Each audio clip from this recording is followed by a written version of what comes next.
What is up, guys? Welcome back to a brand new video. Today we're playing some more Fight Night Champion. Today we're diving in against Ricky the Hitman Hatton. This is going to be a tough one. This dude is 51-2 in this career mode. It's going to be a very tough fight. A 10-rounder against one of the best in the division. Again, Antonio Luis fighting the best. Let's see how this one goes, man. We just beat Miguel Cotto from a 10-round decision. Now we're going to try and get another win on our record here. Ricky Hatton 7-0. Antonio Luis rising the ranks of the welterweight division. Can he continue on this way and perhaps get a title shot? We have yet to find out. He's beat a big name in Miguel Cotto. And we're moving forward now against Ricky Hatton. Let's go. Let's see how this one goes. I know he's going to want to pressure. I'm going to try and keep him at range with the nice straights and the jabs and stuff. I really want to utilise the jab well in this fight. And there it is there. Nice double jab there for Jose. I keep saying Jose. Antonio Luis. Straight there to the chin of a very, very game Ricky Hatton here. We're seeing him come forward. We're seeing him throw bombs. Antonio Luis recently said at a press conference this may be his toughest fights to date because of how brutal Ricky Hatton is at brawling. It's a tough one, but I do feel like Antonio can get through it if we just utilise good boxing. Doubling up with that jab there. Trying to jab his face off early. Really trying to just make him extend as well. Make him throw, tire him out a little bit, you know. Trying to get a late round finish. I don't know if that's going to happen. I'm kind of hoping for a late finish in the fight. Jab again. Working wonders for Antonio this fight. Okay. We can deal with that. Let me get some stamina back. Nice. Full counter there from Antonio. Nice straight right. Loops in there. That was nice. There we go. Okay. Good first round. I feel like Antonio definitely won that without a doubt. Going into the second now. I feel like Antonio starts very well in his fights. He starts very well. He may fade halfway through. But he starts off very, very prepared. Very, very aggressive. He fights very smart as well, this kid. He's a very smart boxer. Waiting on that shot. There it is. Nice counter there from Antonio. I don't really want to brawl with Ricky Hatton, man. This dude does it for fun. Or the boxing. Kind of like the way Mayweather boxed him, you know? Make him miss. Make him pay. We brawled with him a second there and we got clipped, you know? We've got to be careful. Very, very careful. Blood on the shorts of Antonio. I think it is from the eye of Ricky Hatton. And it's from the straight right from Antonio Luis. Very, very good shot from Antonio. Works very well for him. And I think that is what the shot is there. There it is again. Moves him around the ring. Antonio Luis prepared for anything in this one. Nice left hand. A nice right. Hatton backs up. Straight to the body there for Antonio. Firing these shots away. Nice uppercut through the middle. Okay. Nice jab there, waiting on him. Hatton here is getting pieced up early. He's getting tagged very, very frequent and often. Okay. Nice straight again. Hatton is getting timed here. Jose, I keep saying Jose. Antonio Luis is timing him at a very good rate. He's got the reach advantage as well, and the height, obviously. So that's a very good thing to have in a fight against Hatton. There we go, a good start to the fight. Got a lot of stamina there too. Let's go into round 3. Antonio's kind of taking over in this one, so far anyway. All it takes is one shot from Ricky Hatton to change the pace of the fight. Oh. Letting our hands go a little bit here. Let's go. Beautiful left hand there from Antonio. Straight lands again. Frequent and often that straight is finding a home to the chin of Ricky Hatton. And Antonio moving very well here. Again with the straight.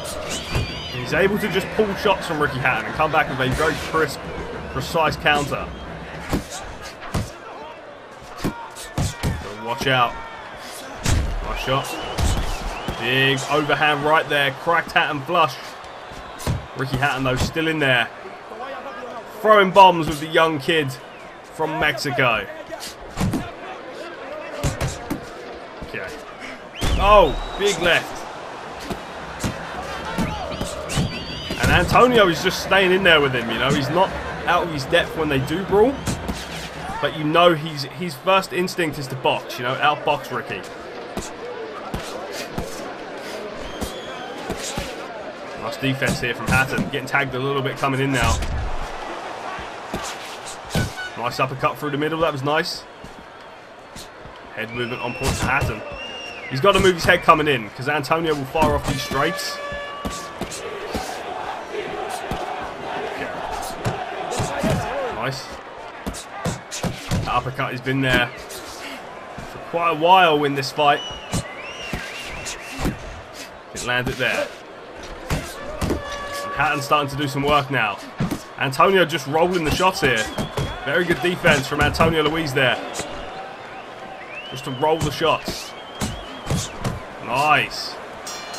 Good round. Definitely a good round. Oh, that's not good. I didn't even see that. Okay, okay. Just got to watch the defense. We got to tighten up the defense a little bit. That's all that means. That's all good. Okay, okay. Alrighty, Ricky, I got you. Okay, that's a bad cut for Antonio. Bad cut. Could it be a clash of heads? I don't know. Nice. Antonio cracking Ricky Hatton here a little bit more. Gotta watch that though, man. The ref was taking a look at the eye of Antonio Luis. Gotta watch that. Straight right lands again. Hatton's chopping away, but at nothing it seems. Okay. Making him miss, man. Just making him miss. Antonio Luis proving that he is top level at the moment anyway. Just making him miss. Okay. So far, so good. Hatton's been the aggressor for most of the fight. Antonio has just tried to deal with it in different ways. From brawling with him to moving. Very interesting fight here. Nice stinging left hand there. Antonio Luis. Nice double jab though for Ricky. Let's go. Oh, and a counter for Ricky Hatton now. Now this a fight. Let's go. Now it's a fight.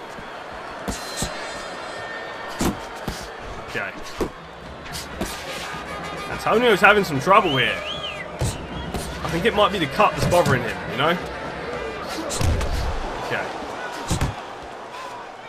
Interesting fight though. Very interesting. Antonio, he's just trying to make him miss here. Good round. I feel like Hatton may have won that round. He landed some good shots. We're going again. We're going again. Round 5. Halfway through the fight. I'd say Antonio is winning maybe 4-1. So far. I don't know. Or 3-1 even. What am I talking about? Oh, a nice counter from Hatton again. And here's where Hatton does his best work when his opponent is up against the ropes. Need to be careful. Need to be careful. The Hitman coming in.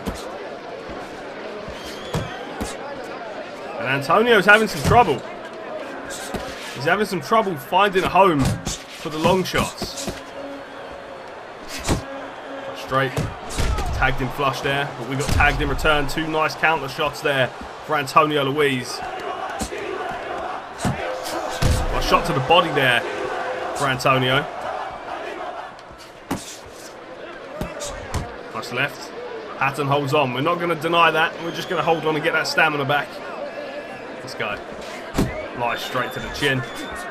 Nice left there. Let's go, bro. Let's go. This is a good fight. This is a really good fight. Nice straight there. Fighting him long as well, you know. We're using our long jab, our long straight. Hatton's having some trouble getting in on the inside. Although he is having some success, because he is covering up very well. Both men starting to slow down now at the halfway point in this fight. I feel like Hatton is the fresher of the two. Shot, I don't know who got countered there. I think it might have been Ricky. Got the counter off. Trying to land that left hand. Antonio Luis has a very good left hand.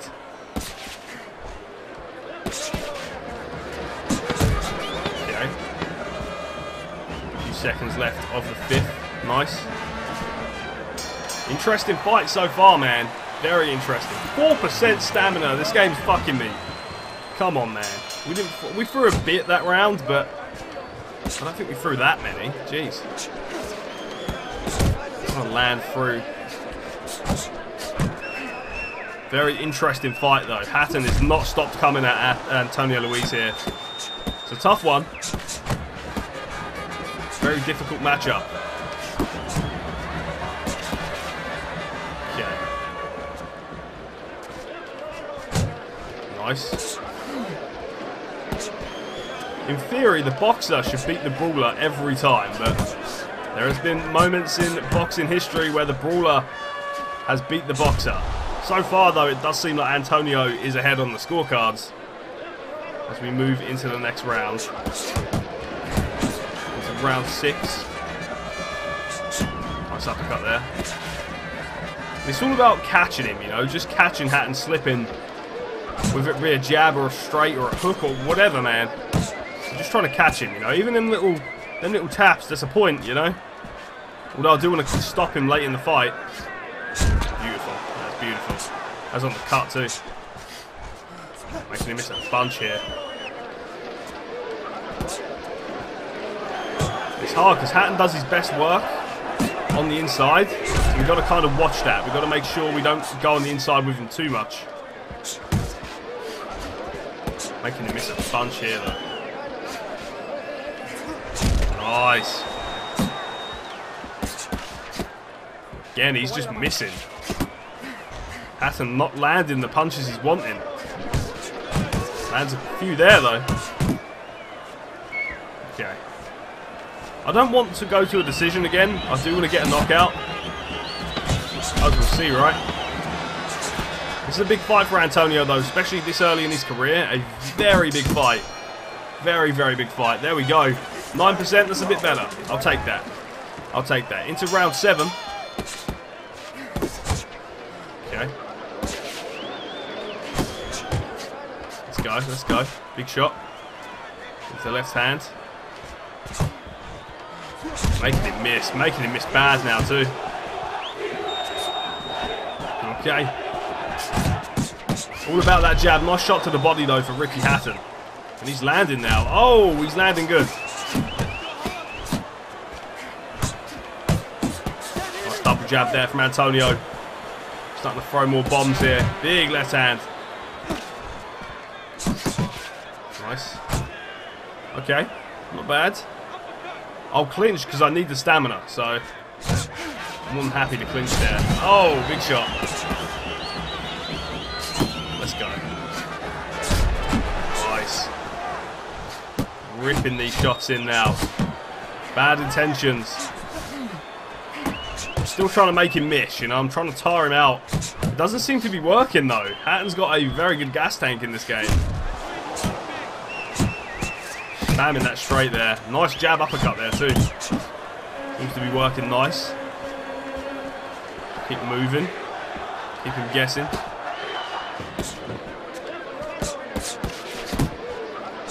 Finding a home. Nice jab there through the middle. Nice straight right. Let's go. I'm having trouble though. I'm not going to lie. Like, this isn't an easy fight at all. Ricky Hatton has really been difficult to fight in this one. Just because he throws weird punches at weird angles. I always struggle with a fighter that throws, like a very unconventional fighter that throws very weird shots at very weird angles, and it kind of throws me off guard, you know? The pressure, the brawling isn't too bad. I can counter a brawler very well, but it's just Hatton that he mixes it up very nicely. Okay, here we go. They gave us every single round. I disagree. I feel like Hatton has definitely been in this fight, without a doubt. Okay. Into round 8, though. Here we go again. The Hitman. I don't mind the Hitman having his own episode, bro. Some of these fights are, like, legendary. Miguel Cotto, Ricky Hatton. Let me know down in the comments who you think would win that fight, Miguel Cotto or Ricky Hatton. I feel like Cotto would take him out. I feel like I love Ricky Hatton, obviously being from the UK as well. He's one of my favourites. But yeah, I feel like Miguel Cotto would knock him out. I feel like that would be a late finish for Miguel Cotto. Yeah. Let me know. Let me know down in the comments. Both of the guys fought Manny Pacquiao, and both of the guys got knocked out by Manny Pacquiao. But I do feel like Miguel Cotto would take that one. So yeah, I've been talking a lot more about boxing on the channel instead of just talking about the fight. I want to start talking a little bit more about some of the other fights that are coming up. With Dillian Whyte. Oh, that was a nice shot. We've got Dillian Whyte facing off against... he stumbled here, but I don't know whether to push. I don't know whether to push here. I don't know. You know what? I'm going to leave it. I'm going to leave it. It's going to be quite a while to get him down to that, and I'm going to waste a lot of stamina doing it. He's going to lay off for this round. That was a nice shot that rocked him, though. Anyway, yeah, Dillian Whyte is signed to fight. I believe it is Povetkin. And that's an interesting one, man. Both of them guys, very hard hitters, very good knockout artists. I feel like Dillian Whyte could get it done.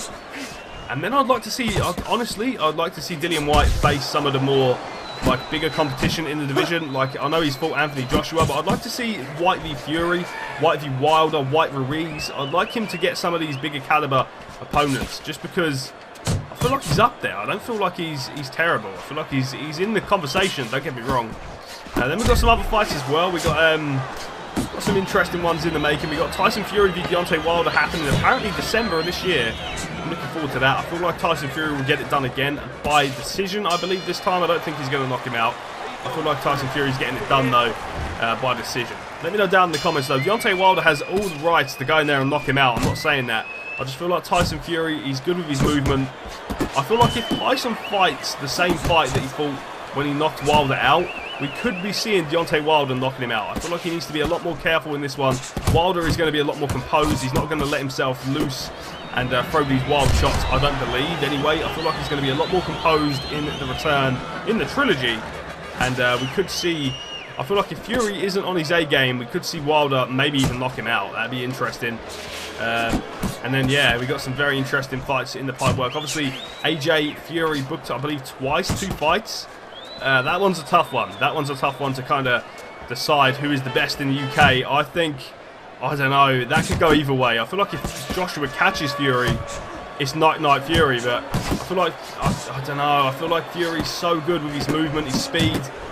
I feel like those guys, that could go either way. Both fights could go either way. And I'm excited to see how they unfold, you know. It's one of those fights where you just can't tell what's going to happen, you know, and fights like that are the best, you know, because you get to find out. Yeah, I think that's the best way to put it. Let me know down in the comments, who's your favourite fighter at the moment? Like, let me know, old or new, let me know who your favourite fighter, who you've been watching a lot of. For me, I've been watching a lot of Roberto Duran recently, and that dude was a freaking killer. He was an absolute savage. You could see people's faces in there when they get in there with Roberto Duran. It's scary. I actually didn't know his son boxed as well. His son is a boxer too. I haven't really followed his career as much as his father's, but, you know, it's pretty interesting. His son's name is Robert Duran as well, which I just feel like is pretty cool. Very, very interesting. But yeah, one of my favourites, I believe, Roberto Duran. Let me know down in the comments your favourite boxer of all time as well. I'd really like to hear you guys' thoughts and opinions. I talk a lot about boxing to my dad. Me and my dad talk about boxing so much, and I don't know, we talk about old fighters and new fighters, and I try and show him a lot of the UFC, but he just doesn't have the same. Like, I show him some brutal knockouts in the UFC, like someone like the Jorge Masvidal fight against Ben Askren, where he just knees him in the face. And you can kind of tell my dad that he likes it. He's into it, but he's not as into it as, like, say, a Roberto Duran knockout or a Mike Tyson finish. You know, boxing's my father's bread and butter, and I think for me as well, I think boxing came first. I was into boxing before MMA, but yeah, I think I'm more into MMA now. It's kind of weird. I feel like the UFC, they book fights better. I feel like, and the reason is because they're all under one promotion. They're all under one organisation. It is just Dana White running the show. You don't have, say, in boxing, you could have Bob Arum, Oscar De La Hoya.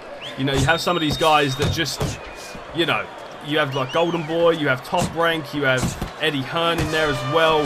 You know, they're all different promotions, and they kind of find it harder to book these fights. That's a nice shot from Hatton there. They kind of find it harder to book these fights just because, you know, I think there's a lot of politics and business involved in boxing. Where UFC, Dana White is the only man that can run it, and he just says, bro, do you want to fight him? And most of the time they're like, yeah, bro, let's do it. I feel like the UFC is a lot better at scheduling fights than, say, boxing at the moment. But, you know, that could change. That could change. I feel like that it being under one promotion, it's a lot easier for Dana White to get the fights booked and done and made, you know. Let me know down in the comments your thoughts about all of that, by the way. I'm just rambling on and throwing out some subjects of conversation out there. Yeah, let me know your thoughts, man. I'm very intrigued to hear you guys' thoughts and opinions. Do you prefer MMA or boxing? Let me know down in the comments. For me, at the minute, I love both of them, but I feel like MMA is edging it just because we're getting some very interesting fights, you know, with action-packed freaking brawls and knockouts and stuff like that. Boxing at the minute, I feel like these fighters need to face each other, like the Lomachenkos, the Tank Davis, the Ryan Garcias, the Joshuas and Furies. They all need to fight. And in the UFC, if they was all under the UFC's organisation, they would have fought by now. That's what we're getting at. They would have all fought by now, and it would have been done and dusted. Like Dana White, Conor McGregor kind of thing. You know, Conor McGregor had 2 years off of the sport, comes straight back in and fights Khabib. You know, stuff like that. It just gets made. There's no second thoughts. There's no, you know, and if there is, it's from the fighter. But there we go. Anyway, enough rambling on. We did get a very decent decision win over Ricky Hatton, only losing 1 round on all 3 judges' scorecard. Not a bad fight for Antonio Luis. We're going to see and plan our next fight from here. 8-0 with 6 KOs, a very decent record. And our KO percentage did go down, though. We're now ranked 20 in the division. We've now got another injury, though, and it is a ruptured spleen. That is not good at all. We're going to see. We haven't actually got... Oh, we got replacement injured fighter. Let's see this. Okay. Wait, we're going to be fighting Koto again? We could fight him again, you know. It was a close fight the last time. I would like to maybe rematch him and maybe try and get a finish. We'll see if we can fight anyone else that's a bit more interesting, you know, like Shane Mosley, Zab Judah, you know, some of the other fighters that are in this weight class. Let's have a look. We got Kendall Holt we could fight. It was 30-5. I think the best fight is Miguel Cotto in all of these. Drew Ruiz is pretty good there as well, sitting at 31-6. Or Danny Chacon here, who is 37-2 with 34 KOs, 4-1 in his last 5 as well. Very decent record. Or do we go for the Hitman again? Let me know down in the comments. We've got some very interesting fights here. He is also 4-1 in his last 5. The last loss was from Antonio Luis, which is very interesting. Let me know who we face off against in the next video, guys. For today's episode, I'm going to end it here. Thank you for watching. If you have enjoyed it, smash the like button, comment and subscribe, and I will see you for more Fight Night Champion next time. Stay awesome, guys. Have a good one, and I will see you all again in the next video.